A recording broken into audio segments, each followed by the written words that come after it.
1, 2, 3, 4. 1, 2, 2, 2.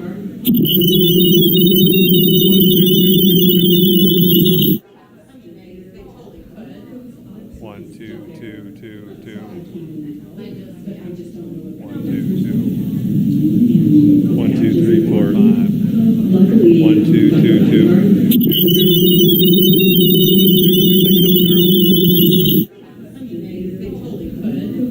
1, 2, 2, 2, 2.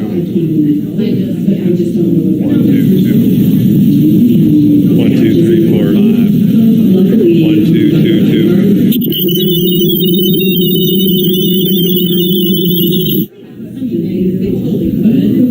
1, 2, 2, 2, 2. 1, 2, 2. 1, 2, 3, 4, 5. 1, 2, 2, 2.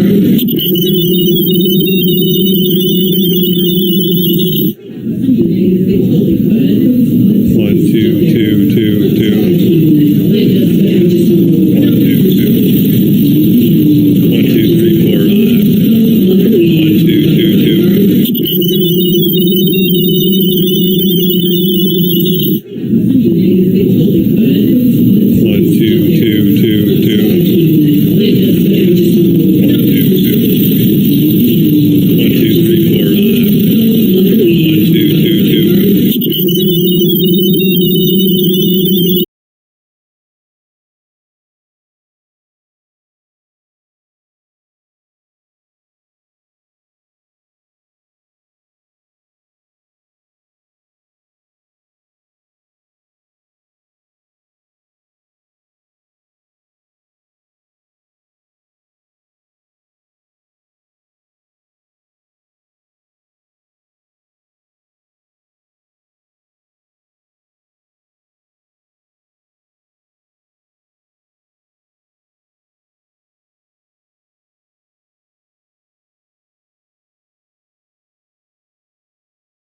Audio test 1, 2, 3.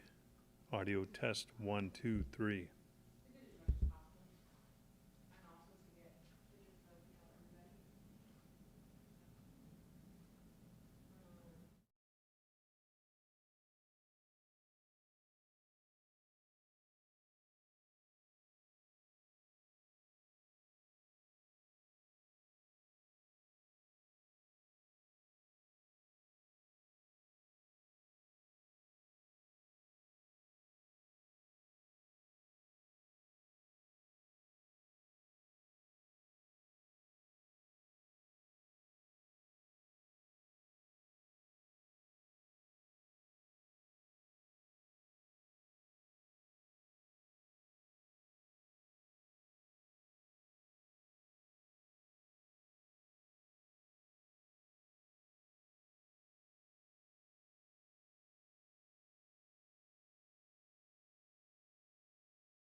Good evening. Welcome and thank you for joining us for our second virtual graduation ceremony to honor a remarkable group of talented physicians who have survived the rigors of residency training in the specialty of family medicine. We've made some progress this year. We're thrilled to be able to welcome our graduate significant others and family members with us tonight. I'm Dr. Cynthia Kegwitz, a program director of the HonorHealth Family Medicine Residency Program. I'm going to ask each graduate to stand when I say their name so the entire viewing audience can acknowledge each of you. Dr. Kimberly Ariza is not present this evening, but we know she's watching with her family, and we will be honoring her individually a bit later in the ceremony. We love you, Kim. Dr. Monica Chong.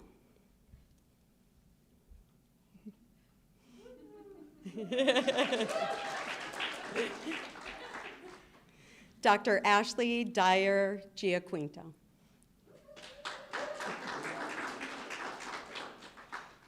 Dr. Matthew Andresi.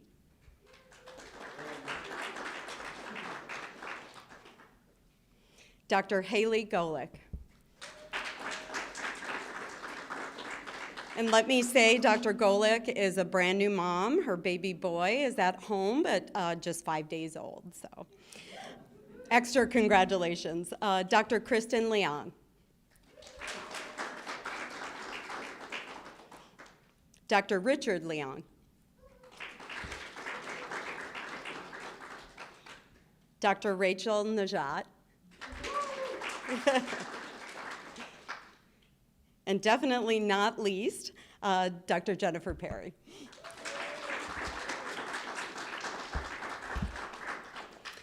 So before we begin handing out the graduation certificates and hearing a bit more about each individual graduate, I wanted to take a couple minutes to honor the graduating class as a whole and to recognize some of their extraordinary achievements as a group over the last 3 years. Having had the honor of leading and working with each of these outstanding physicians, I know that the last 3 years has been a roller coaster filled with challenges for each of them.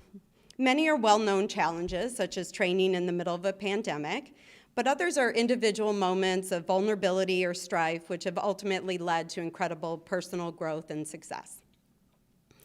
All of the residents and faculty know that although I absolutely love being a family medicine physician, my biggest passion is being a mom.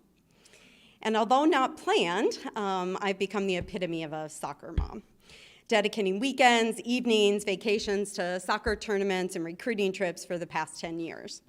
So our daughter Megan now plays soccer in college in Virginia, and it's a bit sad to think we only have 3 more years of watching her play. But when I reflect on those years spent as a soccer mom, one of the biggest influences on her and us as parents has been the experience of being part of a team. Some have been very successful teams, and some not so successful. So with the World Cup, or with the World Championship USA Women's National Soccer Team matches on the past couple weeks, if any of you have been following, we've been watching them faithfully. And last weekend I read an article in which several former World Cup Championship coaches revealed what they felt were the key factors for success. And as I thought about what they wrote, I realized that the same factors contribute to success and accomplishment in family medicine residency training. This year's graduating class exemplifies each of these winning aspects. The first key factor, the creation of a team. So although residents entering into residency training have little choice regarding whom their teammates or fellow classmates are, it is not the skill set that brings each to the team as individual players, rather is the ability to work together, to motivate each other, and to promote an overarching goal that provides a foundation for their success.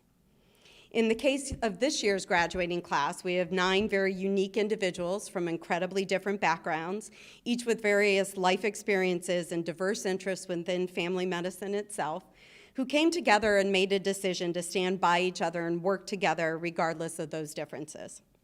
They've supported each other through exhausting days and nights of rigorous rotation experience, the stress of taking care of COVID patients and worries about contracting COVID themselves or bringing it home to their families, during personal tragedies and struggles, and during times of transition in the program, including faculty transition, staff turnover, mandated changes in educational experiences, and wide-ranging disruption of their training during the height of the pandemic.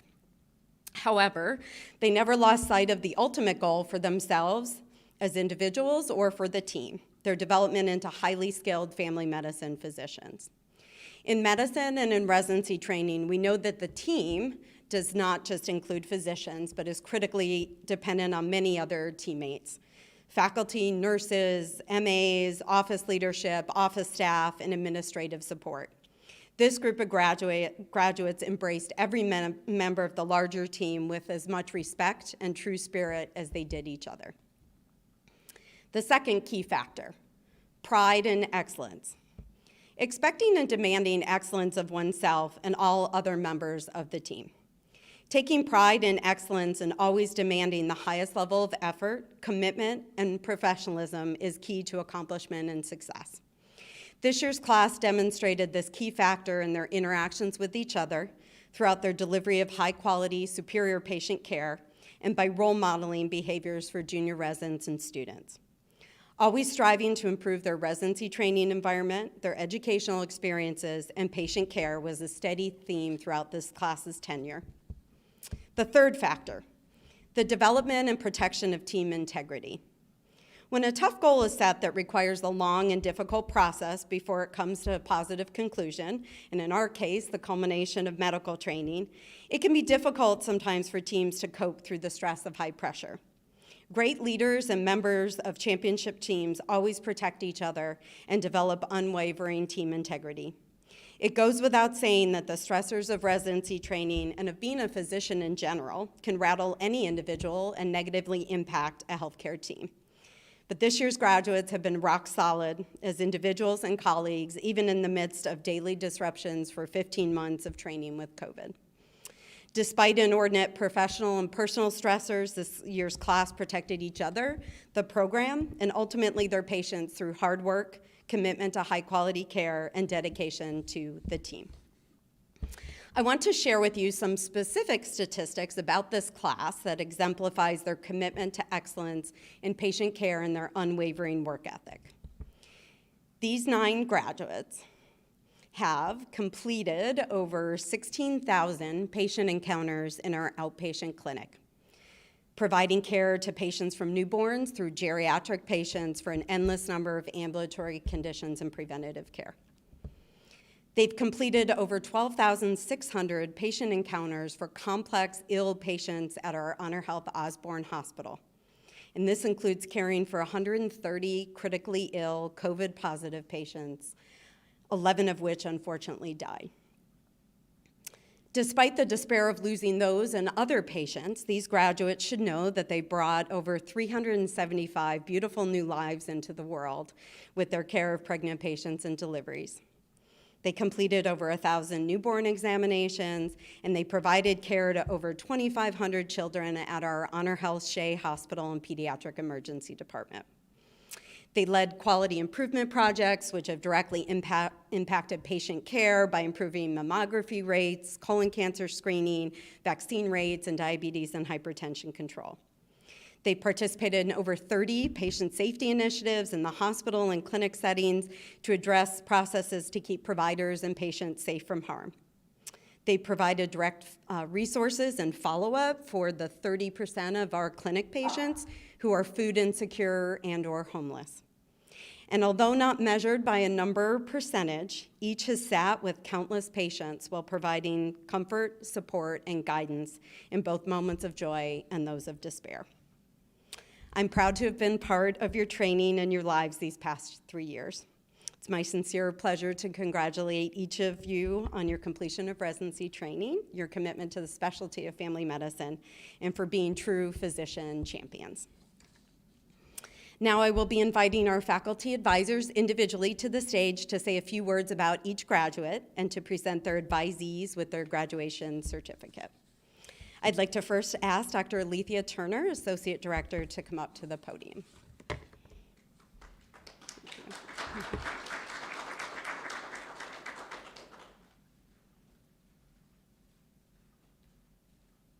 Hello. So tonight I have the honor of presenting not only one, but 3 remarkable physicians. The first of whom is Dr. Kimberly Ariza, who is joining us remotely tonight. In prepping for this speech, I reviewed the personal statement that Dr. Ariza once wrote as a medical student before starting medical school or before starting residency. And the theme that stood out the most to me was the concept that motion and activity are integral to well-being. Knowing that Dr. Ariza studied kinesiology, which focuses on body movement, and is an osteopathic physician, the importance of motion didn't come as much of a surprise. But what did stand out to me was that over the past few years, I've seen Dr. Ariza truly embody this principle. She has demonstrated time and time again that motion is critical to progress. I've come to know Dr. Ariza as being an incredibly strong-willed individual that will accomplish whatever she puts her mind to, no matter what stands in her way. Completing residency in and of itself is an accomplishment to be celebrated. It is a challenging process with many ups and downs, and not only has Dr. Ariza successfully overcome these challenges, she has done so while raising a young child and battling 2 distinct cancer diagnoses. Her grit and pursuit of progress is unwavering. Whether it is playing with her daughter, dancing with her husband, doing kettlebell exercises during work breaks, fighting for social justice, punching a squirrel, which apparently is a true story, and being a real-life superhero, or encouraging patients to just stay active, Dr. Ariza's momentum will never halt. Tonight, it is my pleasure to congratulate Dr. Kimberly Ariza on this monumental achievement. Through the support of her family, including her loving husband, Nick, and daughter, Sophia, she has prevailed.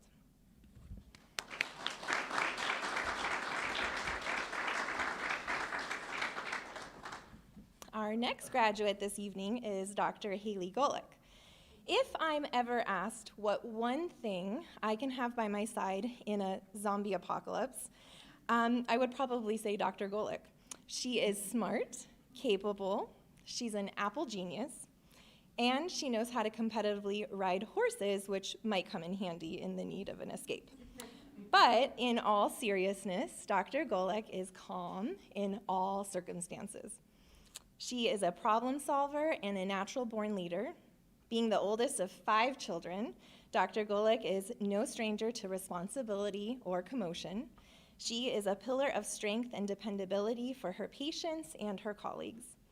In the midst of a global pandemic, when angst and uncertainty dominated, Dr. Golick served as one of our chief residents and peer supporters. Additionally, she was a champion of telemedicine and a reassuring voice to many. During residency, Dr. Golick has helped lead many initiatives at our program. She was one of the first residents to be formally trained as a facilitator for diabetes group visits.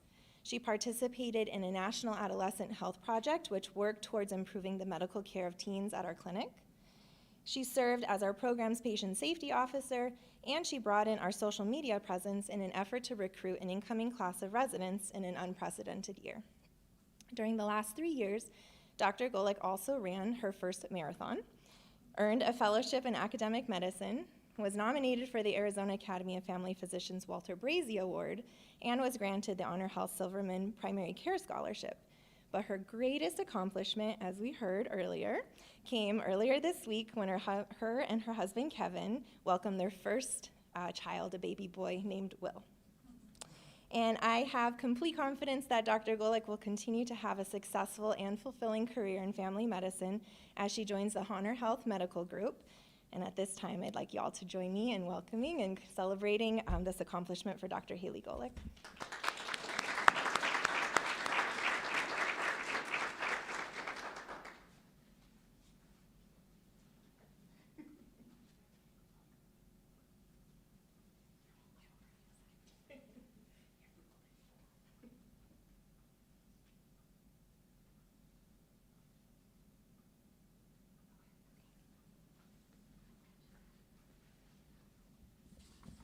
All right.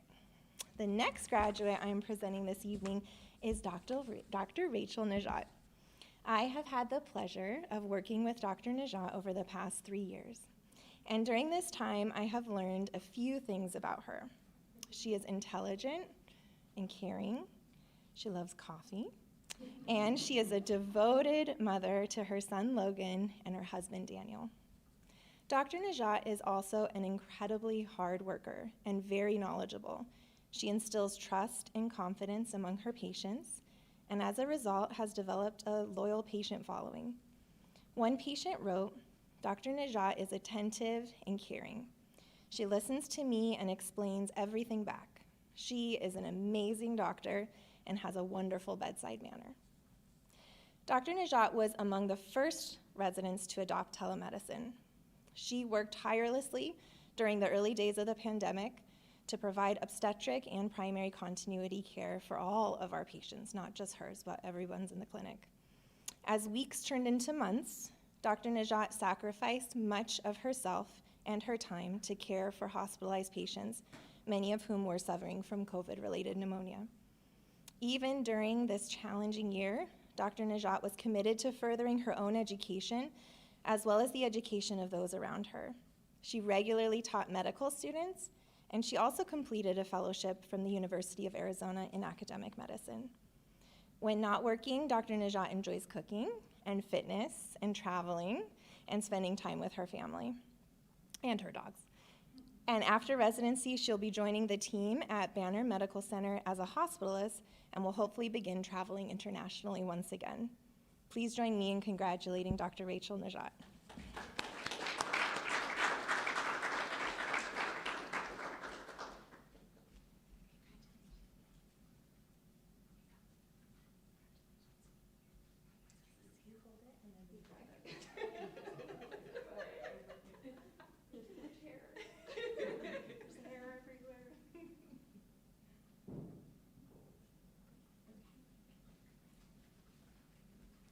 At this time, I welcome Dr. Darlene Moyer to the podium.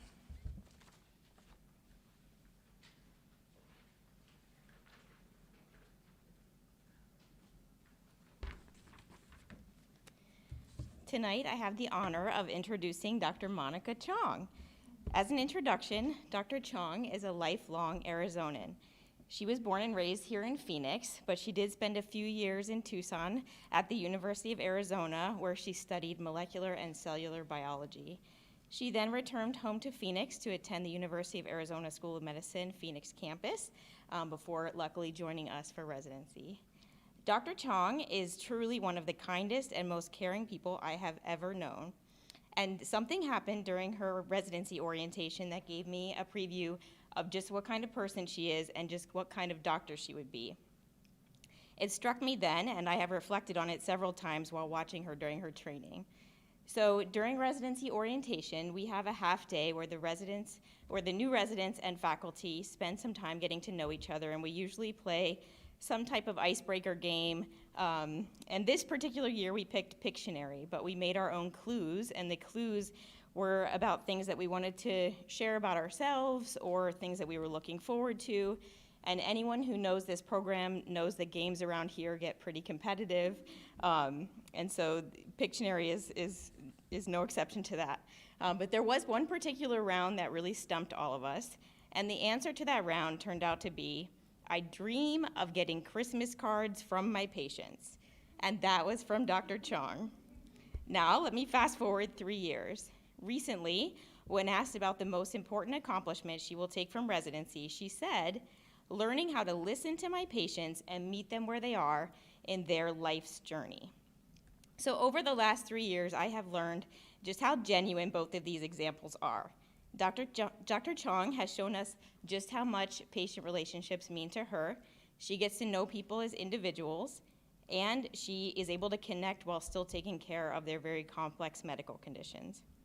And nothing expresses this better than the words of her own patients, so let me share a few with you. Dr. Chong is very, very sharp. She listened to my problems and asked some great questions to determine what was wrong.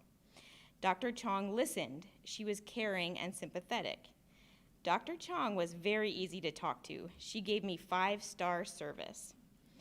She displayed kindness, and I hope she will continue to help me through this difficult time in my life. Along with being a compassionate physician, Dr. Chong has also been a standout resident. Comments on her rotation evaluations frequently include words like excellent, hardworking, eager to learn, extraordinarily patient, which was my favorite, and a great teacher. She's completed multiple scholarly projects, including several published articles and a quality improvement project with the aim to improve breast cancer screening rates for our patients. Because of her strong performance, Dr. Chong was our program nominee for the James Grobe Fellowship Award for Excellent Third-Year Family Medicine Residents. Outside of medicine, Dr. Chong cherishes time with her friends and family. She deeply values her Thai heritage. She loves to cook and especially learn her mother's family recipes. She also loves to travel, and she's been to many cities and towns in Thailand and is excited for more travel adventures going forward. So it's no surprise to me that Dr. Chong has fallen in love with the field of geriatric medicine. It's a specialty she is very well suited for, with her balance of kindness, intelligence, and problem-solving skills. And so we're very excited that next year she's going to become the first fellow at our new geriatric fellowship here at HonorHealth. So Dr. Chong, I'm glad you're going to remain in the HonorHealth family, and I'm very proud of all of your accomplishments. Congratulations.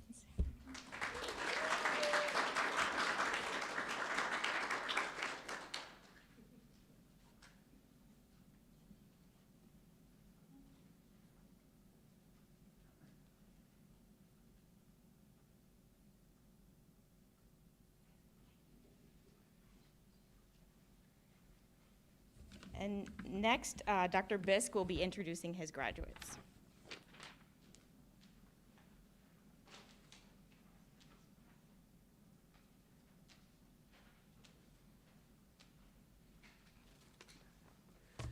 So I have a couple of graduates to introduce today. It's my pleasure to introduce my first advisee, Dr. Ashley Dyer Giaquinto.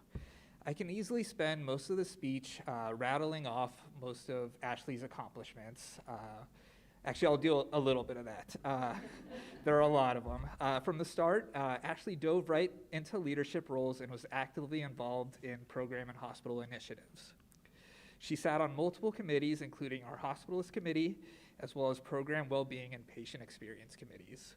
In her second year of residency, she served as the Resident Association president and served as a liaison between faculty and residents, and was instrumentally involved in a lot of program initiatives. And of course, this past year, she was one of our chief residents and took on active duties, including teaching chief rounds, managing schedules, providing peer support, and helped our program navigate through the deadly pandemic. And I haven't even touched on all of her scholarly activity, which, I'll save some time. However, I'd like to spend the rest of the speech talking about some of the qualities that make Ashley an incredible physician. I'm going to start off with number one, kindness. When seeing patients in the hospital, Ashley would never stand over somebody when discussing their care.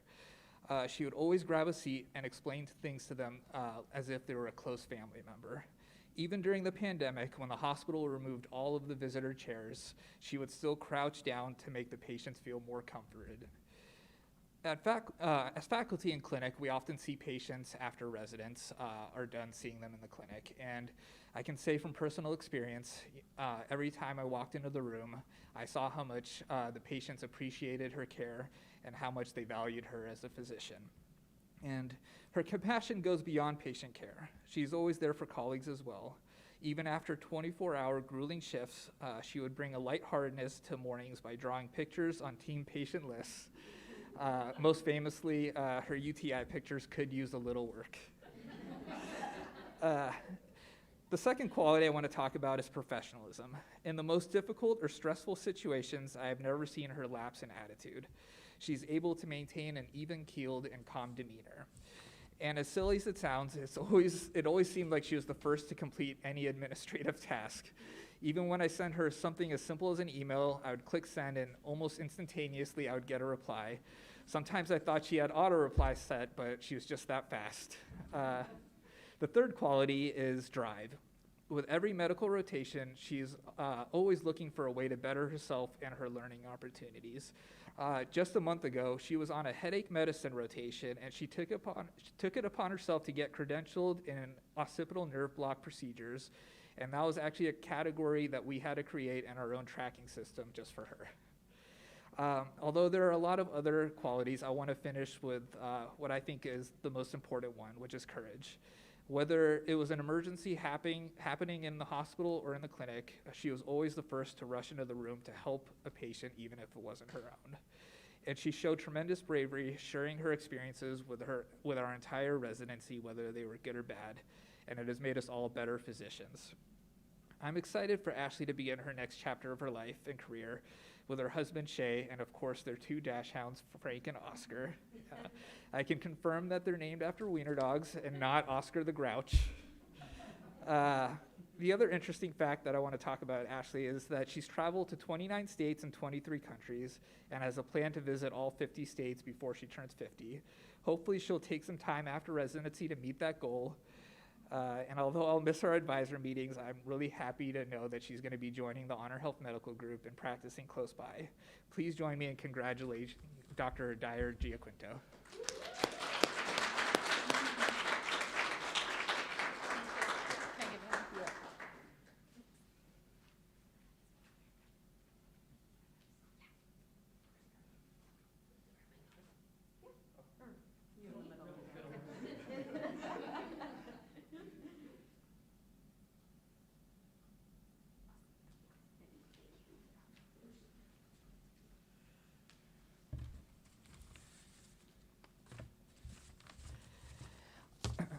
And now it's my pleasure to introduce our next graduate, Dr. Richard Leong. I actually want to start this off with a funny anecdote from earlier in Richard's training that was shared to me by another faculty member. We have certain medical rotations where residents get to pick their own schedule. Richard had sent his schedule for the rotation, but with no words in the email, just an attachment. Our faculty member replied to Richard's email explaining the details of the rotation and asking if he had any other questions or concerns, for which Richard replied by sending the schedule again with no other words in the email. Our other faculty member replied, once more proclaiming Richard a man of few words, which of course Richard replied with just a smiley face, although I'm not sure if there was another schedule attached to that email again. I share this story not because I actually think it's true that Richard is a man of few words. Richard does have a calm demeanor, but our advisor meetings actually tend to run past their schedule because of our fascinating conversations. Whether it's talking about basketball, new restaurant recommendations, cooking, traveling, or even the details of finances or home ownership, our conversations are never boring. Over the years, I have also loved getting to know Richard and learning more about his incredible journey. He's a first-generation immigrant who grew up in China and spent half of his high school there prior to moving to Australia for 2 years and spending time in the British school system. After which he chose to move to the United States to immerse himself in a different culture and experience. He excelled in undergrad and medical school, where he met his wife, Kristen. Luckily for us and his patients, he chose a career in family medicine. Richard has also taught me a lot about the differences in the culture of medicine he grew up with compared to what we see day to day. His inquisitive nature and unique background has made him a truly special physician. What I also appreciate about Richard is his love for medicine. When he takes care of patients, he is completely driven until he's able to figure out exactly what is going on and solve any medical issue. When he picks a topic to learn, he really becomes a medical expert on it. I'm always reminded of when he did a grand rounds lecture on hepatorenal syndrome. Now, if you don't know what that is exactly, that's okay. It's a complicated liver-kidney disease process with a pathophysiology that's difficult for a lot of physicians to grasp. Just know that Richard explained it as if he was giving it to a room full of nephrologists. And that was a year prior to his nephrology rotation, where his attending preceptor wrote on his evaluation, and I quote, "He is one of the top residents that I have had in the last 10 years. He is extremely bright." And then one other rotation evaluation I wanted to share was from his ears, nose, throat rotation most recently that wrote, Dr. Leong is exceptional. In 20 years of having family medicine residents rotate with me, Dr. Leong is the best resident I have seen. He showed consistent interest in clinical material. He asked excellent questions. Most noteworthy, he was clearly reading about the various ENT topics and making himself more informed. Now that evaluation was a little bit more difficult to share because I can say that I was actually one of those residents in the last 20 years too that rotated that preceptor. But I'm always impressed with Richard's commitment to medicine and lifelong learning.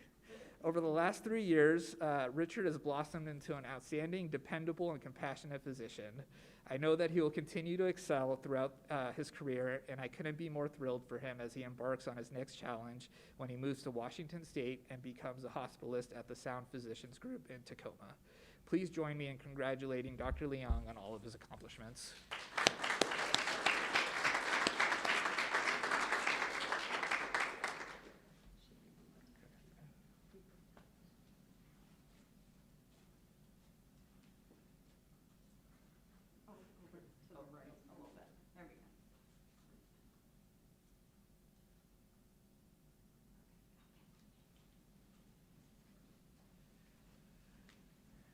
And now I would like to invite Dr. Rutkowski to introduce his next graduate.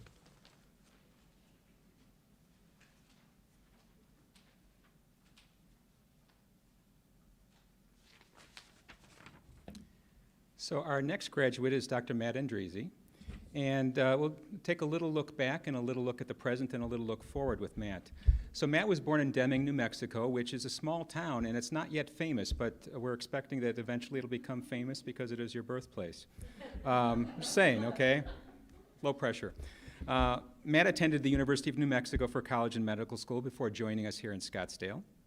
And in Matt's personal statement for his residency application, he wrote that he wanted to, quote, focus on making the people healthier long term. He also added, having the opportunity to educate patients and give them the care and knowledge to allow them to live healthier, more fulfilling lives is the greatest privilege I could have. So how has Matt done during these 3 years in fulfilling those goals? So like review some of the comments from several doctors who have worked with him over the years. First one, always willing to help out and take time to teach. Builds rapport easily with patients and makes them feel comfortable.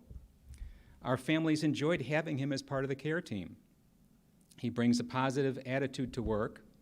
A great resident, solid communication skills, written, spoken, and nonverbal. Matthew was a delight to work with. He was engaged and courteous at all times. An excellent resident physician. He's the type that when he finishes, you miss him. And in the last comment in much detail here, Dr. Andresi was an absolute delight to have as a resident. Always respectful, happy to help, often doing extra tasks without even being asked. He's efficient and knowledgeable, is self-aware enough to rather easily identify learning goals with quick follow-up in reaching those goals. He's personable, trustworthy, and a highly competent physician. Based on his rotation, I have no doubt that Dr. Andresi has the characteristics and drive to continue to advance as a physician through the years, given his demonstration of his desire to continue learning despite an already very well-rounded knowledge base. Dr. Andresi is going to be a great physician who will excel in and after training, and regardless of where his practice interests take him in medicine, I have no doubt that he will make an impact on many lives in his career. Very complimentary and true statements. So Matt's main interests, beside his girlfriend Haley, right? Okay. You could pay me later, that's okay. Are sports and health related. So it's not surprising that he will be moving on to a sports medicine fellowship at Texas Tech University in El Paso. And you notice how he's New Mexico, Arizona, Texas. Have you been east of the Mississippi? Well, maybe, that's with time, okay. So please join me in extending our congratulations and our sincere wishes for continuing future success in his fellowship and future practice to Dr. Matt Andresi.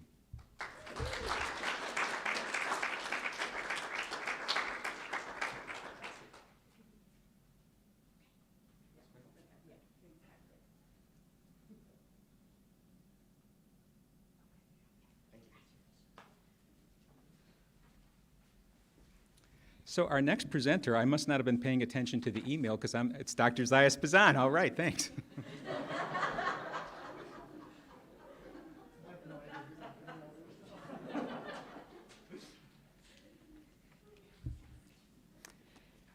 All right, well, good evening, everyone.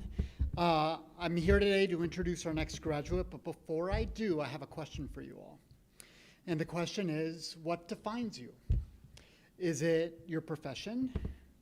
Is it your interests, your hobbies? Maybe some grand adventure you're a part of in the past. Maybe you're in your 50s and still wearing your Letterman's jacket everywhere. We all have those things that define us, right?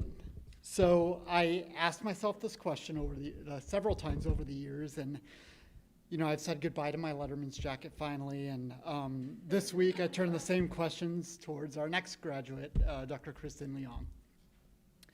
I had some difficulty defining Kristen because there's so many things outside of medicine that define her. On the medical side, I combed through her rotation evals and noticed some themes emerge. Early evals highlight her medical knowledge, outstanding work ethic, great differentials, and management plans. As she progressed throughout her training, these same themes have continued to permeate her evals, but others have begun to emerge as well. As a senior resident, her junior residents have made multiple comments regarding her willingness to teach, great communication skills, caring for their wellness, and challenging their medical management skills and knowledge. Her management of complex patients has been noticed by not just her peers, but her preceptors as well. This is Kristen, the physician. She's a very strong physician and will excel as a hospitalist. Kristen is more than this, though, and I don't think simply looking at her as a physician defines who she is. Kristen is also a writer. She graduated from the University of Arizona with dual degrees in biology and creative writing, and has worked as a freelance writer prior to starting medical school. She's continued to nurture this interest as a resident by writing an educational blog post on NOAA's social media page. If you're a fan of Game of Thrones and lucky enough to be in her inner circle during its final, although disappointing season, you may have gotten to read her reworked weekly episode summaries on how each episode should have gone. It was quite the treat and full of Kristen's personality and humor week to week. Kristen is currently working on a post-apocalyptic novel in her free time. Aren't we all, right? She set a word goal of 10,000 words per quarter, which apparently has been easy for her to exceed. Now, I, by contrast, am not a writer. Each word I write pains me as I dissect it, repeat it, erase it, and then end up writing it again. So it's taken me a couple of weeks to get these simple words onto paper, and while doing so, I couldn't help but laugh at the irony of what's taken me weeks, and this is about 700 words, would take Kristen probably about 10 minutes to throw together. So she just makes it look that easy. So I've spoken about Kristen the physician. We've now done a semi-deep dive, more of a puddle jump, into Kristen the writer. And for the sake of time, I'm not going to go into Kristen the dog mom, Kristen the culinarian, Kristen the clay shooter, Kristen the Disney lover, unicorn lover, et cetera, et cetera. So I'm going to end this speech the way it began. What defines you? After turning the lens onto Kristen, I can safely say, yeah, I have no idea. So, and I suppose I really shouldn't either, though, right? I mean, in the end, it doesn't really matter how the world sees you, but how you see yourself. So, Kristen, you have so much going for you. And I totally lost my place here.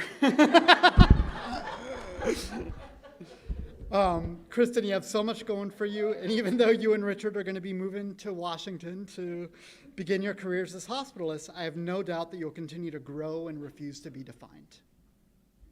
I look forward to continued texts from the two of you as we continue our unofficial food wars through the exchange of pictures of our culinary creations. So please join me in congratulating Dr. Kristen Leong on the completion of her training.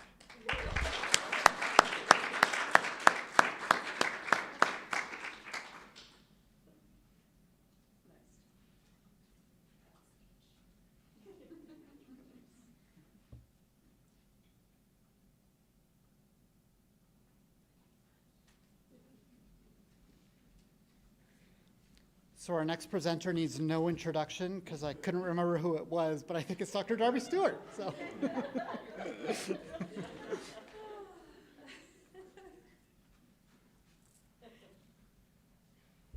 been nice to see all of your faces. Yeah. So it's my pleasure to introduce Dr. Jennifer Perry. Dr. Perry completed her undergraduate degree at Hampton University in Hampton, Virginia, and then joined our program after graduating from the University of New Mexico School of Medicine in Albuquerque, the town where she was born and raised and her family still resides. When I think about Jenny, the words that come to mind are compassionate and steadfast.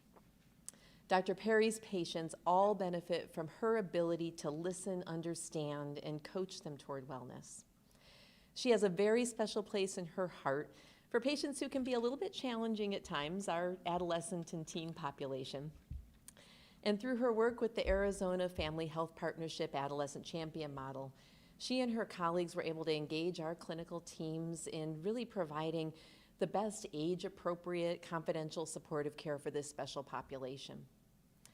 Dr. Perry provided us all with better tools to screen for intimate partner violence in our patients of all ages. And there's no doubt that her ability to increase our knowledge and our confidence in this area has helped us provide better care and safety for patients trapped in violent relationships and maybe even saved lives. Dr. Perry's steadfastness and dedication to health and societal equity have left lasting impact on our program. She is firm and unwavering in her commitment to educating others about social determinants of health, societal equity, and the Black American experience with the healthcare system. She's been a leader in our program and organizational diversity, education, and inclusion committees, and she received the Resident Leadership Award from HonorHealth Graduate Medical Education for her impactful efforts in these areas. I'm delighted that Dr. Perry is going to continue to share her gifts with patients in Albuquerque, where she's going to join an ambulatory practice with Presbyterian Hospital. And I wish for her to always have a trusted ear to confide in, a good gym and community release stress with, and so much joy in practice and harmony in your life. So please join me in congratulating Dr. Perry on her graduation.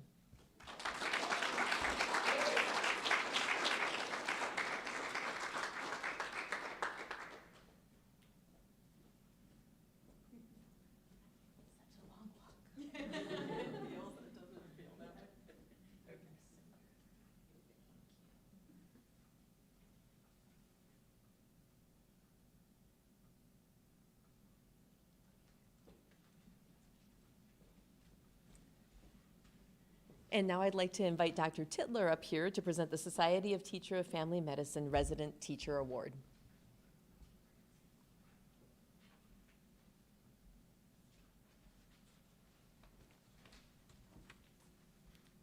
Good evening, everyone. My name is Samuel Titler, and I'm one of the family medicine faculty. First, I want to congratulate all of you residents. It's been an honor getting to know all of you this past 2 years, and I am excited to see how you all flourish in your careers.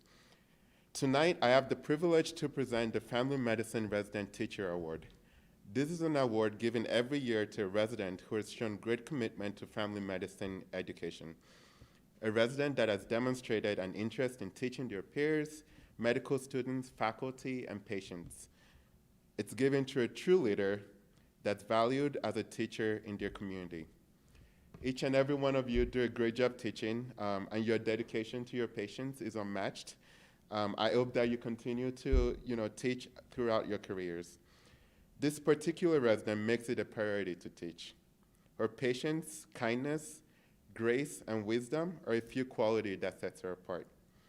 Her passion for caring for the elderly is palpable, and she has taught many of us and even published an article on how to care for the elderly.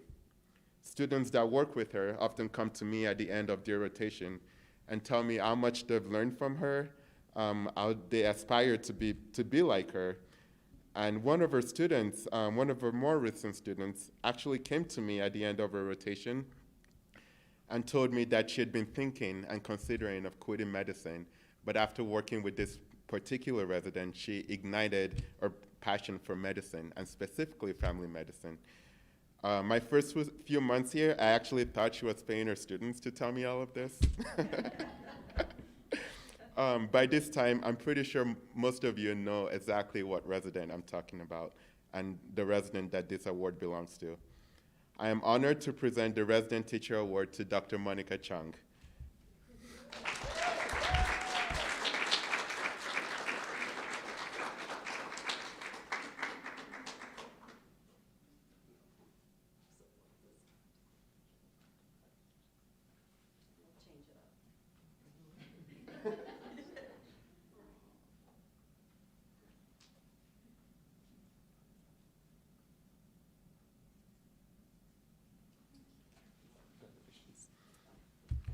Dr. Chung, I hope that you continue and never stop making smart goals with your patients.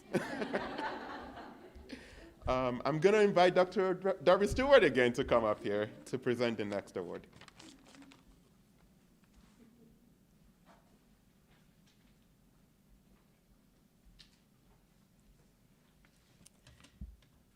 So the Association of Family Medicine Residency Directors Award for Scholarship is dedicated to encouraging skills and interest in family medicine research and recognizes residents for accomplishments in scholarly activity.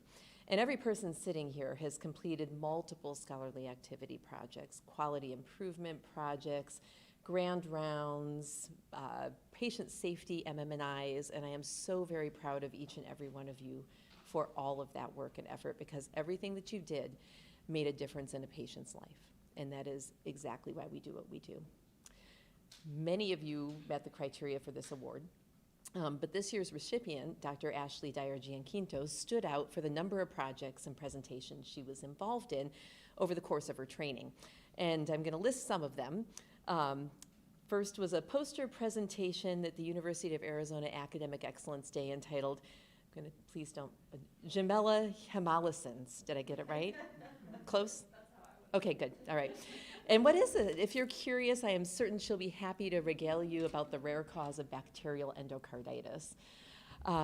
She did a joint poster presentation with Dr. Golick at both the Society of Hospitalist Medicine Regional Meeting and the USC Innovations in Medical Education meeting entitled Do or Tell, which was an intervention to improve joy in practice, something we all have strove to achieve over the last year of training. And was designed to create more opportunities to connect with patients in our inpatient service, really something that we try to do, particularly with those patients that are so challenging and can sometimes be so heartbreaking. She did grand rounds on non-pharmacologic management of type 2 diabetes in her PGY2 year, followed by a PGY3 grand rounds on food insecurity. And finally, she was part of presenting results for our AIMC national initiative with colleagues Dr. Turner, Kegowitz, Moyer, and Liang. And their work entitled Teaming to Create a Culture of Inclusivity and Health Equity highlighted the development of our DEI program. And some of the quotes about that noted that it created really thought-provoking and powerful discussion around implicit bias and privilege in medicine. All things that we continue to be aware of, work on, and work toward improving ourselves and our patient and care for our patients.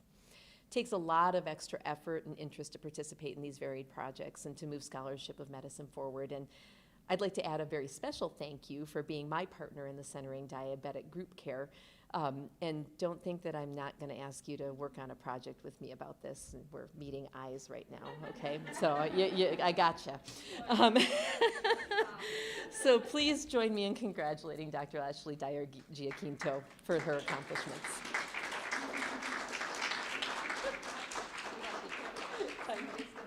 Oh, geez.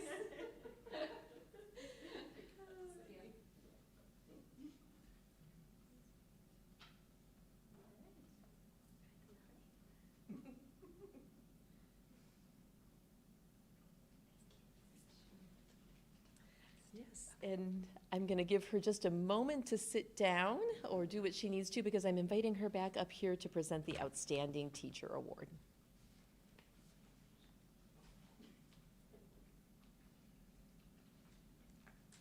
Thank you.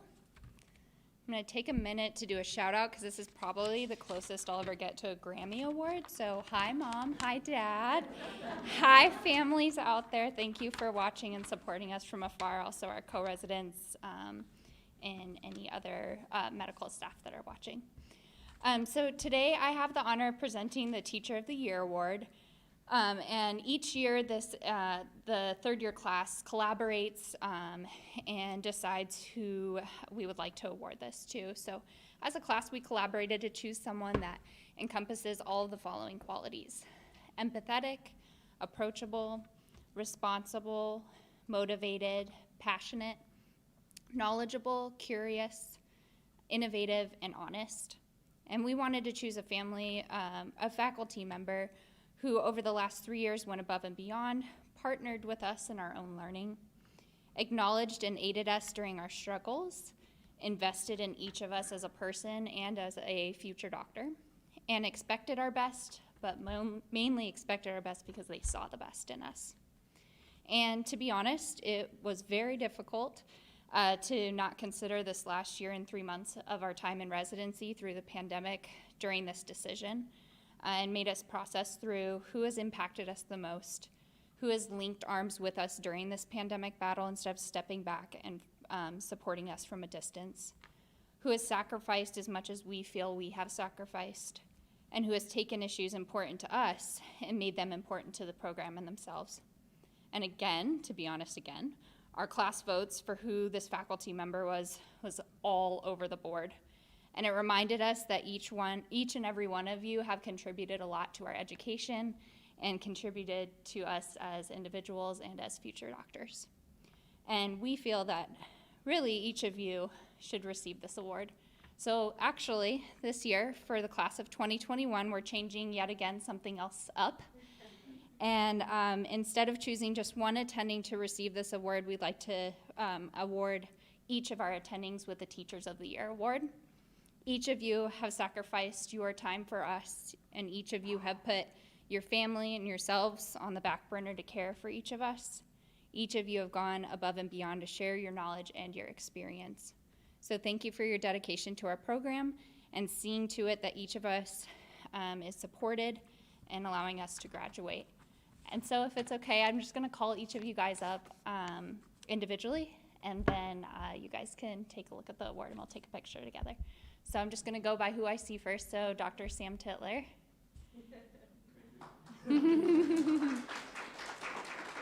Dr. Andrea Darby Stewart.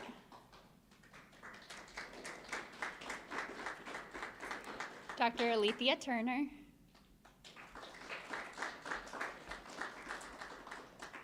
Dr. Darlene Moyer. It's weird seeing your first names. Dr. Javier Zayas-Baizan. Looks like mine. Dr. Dimitri Bisk. And Dr. Rich Rakowski. Oh, no, not the last one, sorry. She hasn't signed my certificate yet. But, Dr. Cynthia Kegowitz as well. Actually,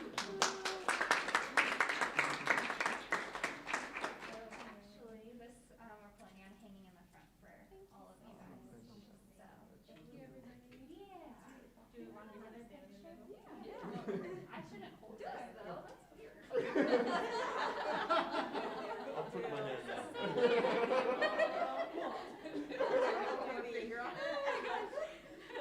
Next, I'm doing the sorority. Yeah, sorority squad there. Okay, thank you. Thank you, guys. So next up to follow me is Dr. Kristen Leong, which I feel like Dr. Zayas-Baizan might have prefaced how awesome this presentation is going to be. So I'll let her come up here for the resident address.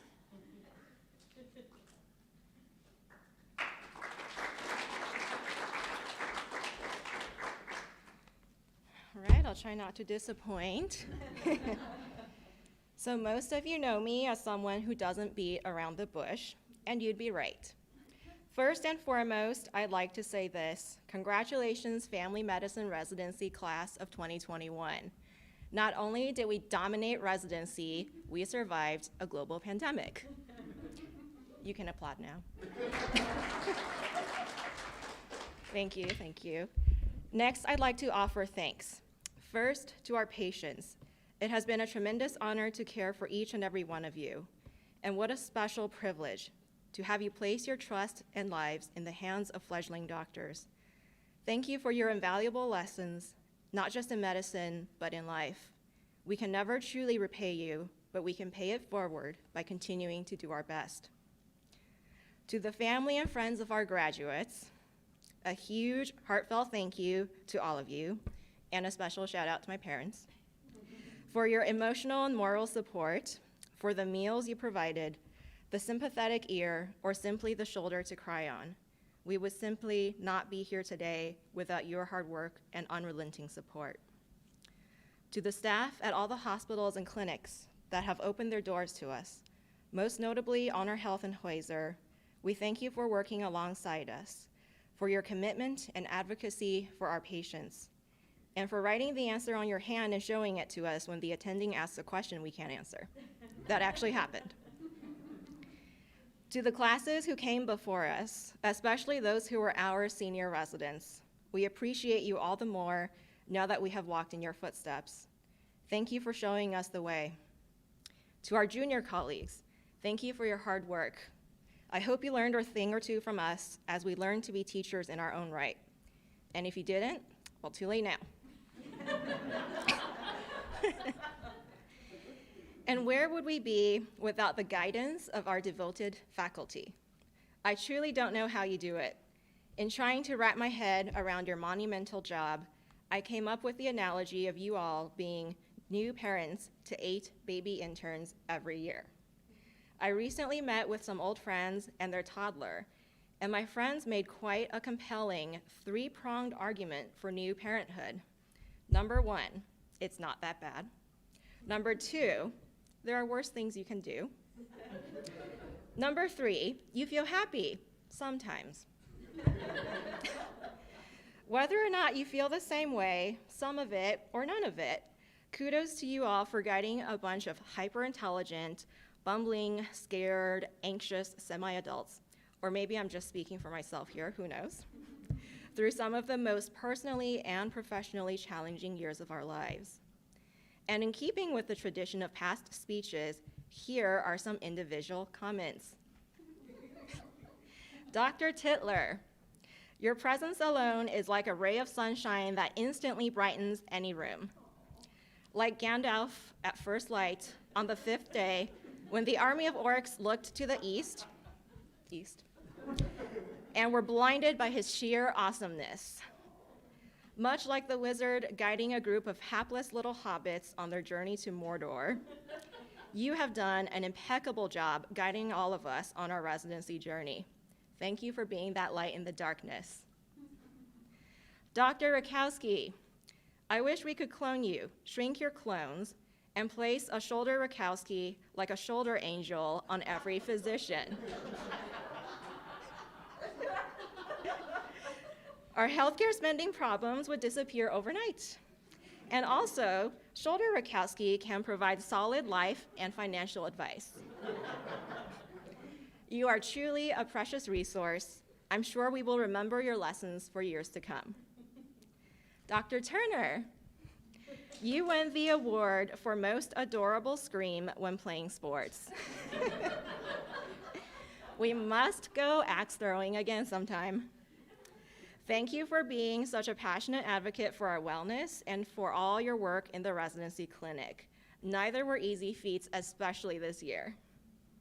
Please stay in touch. Call me, text me, send me an owl, just maybe not tiger text.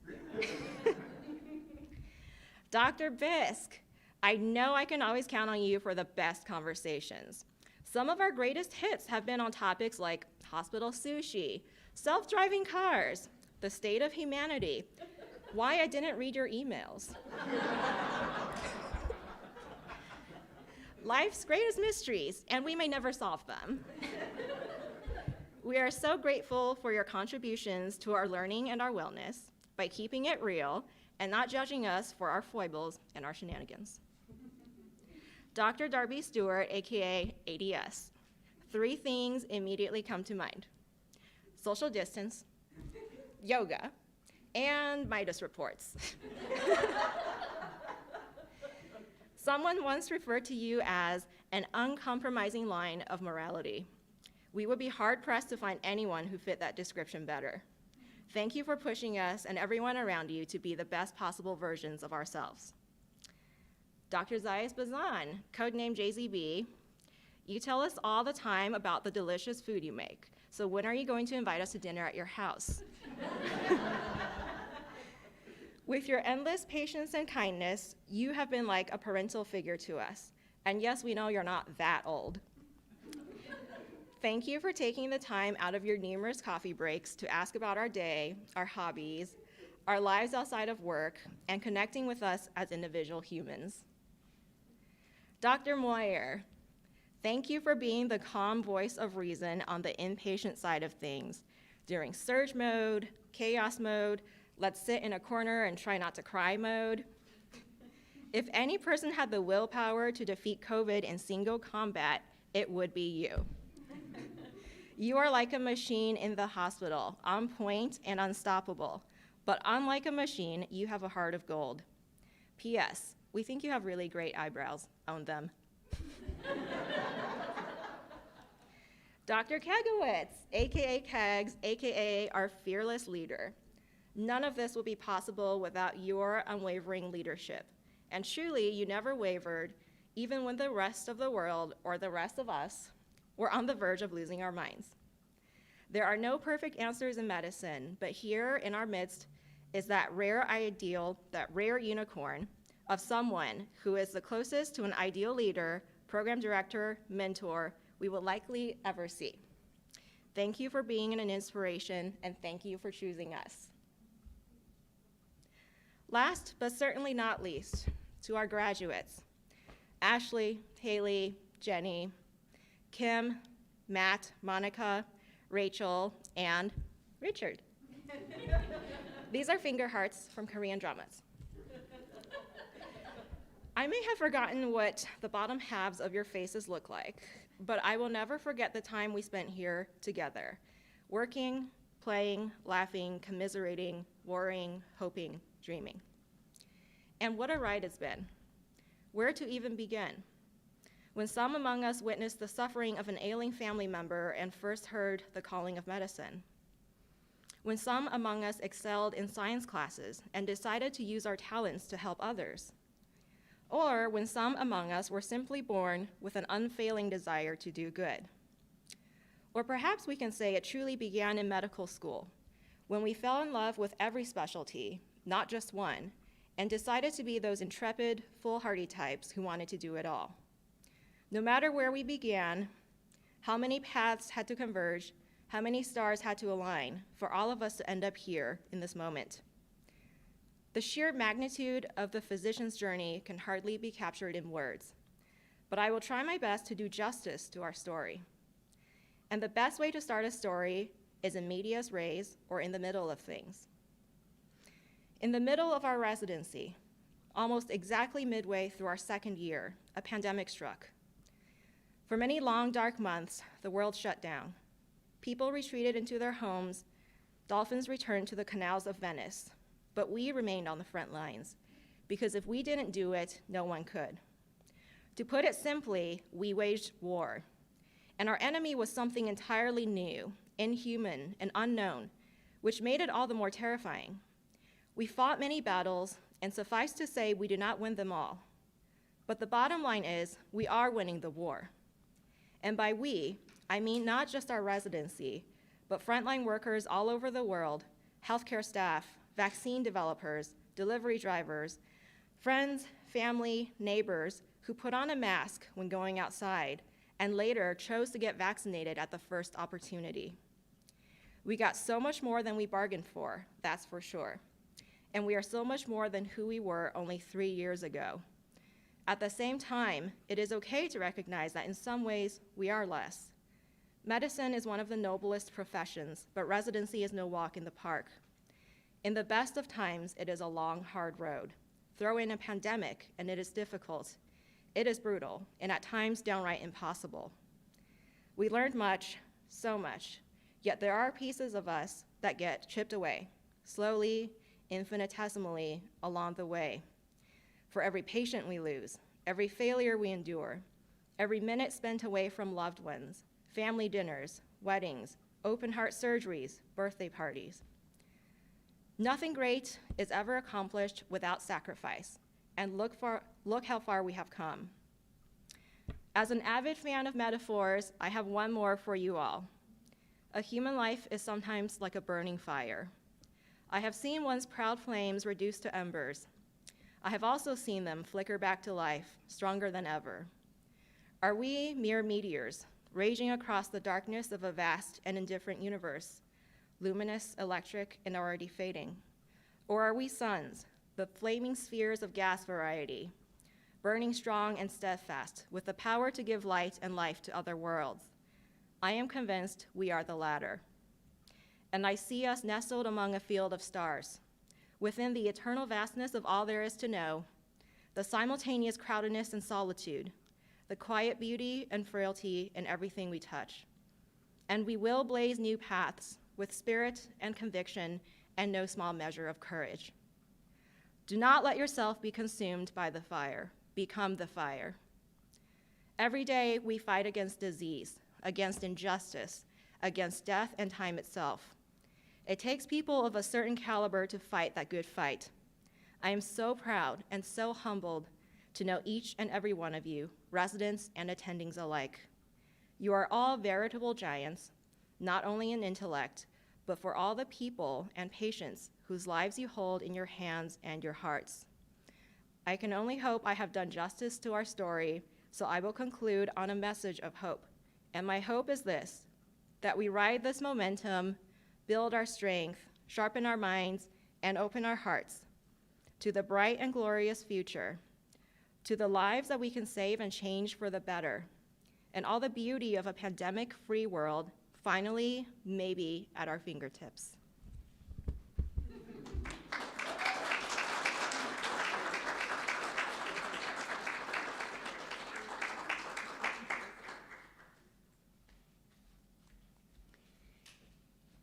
So this feels a little anticlimactic, but this concludes our virtual graduation ceremony for our HonorHealth Family Medicine class of 2021. So thank you all for joining us. We appreciate you being here with us, and congratulations.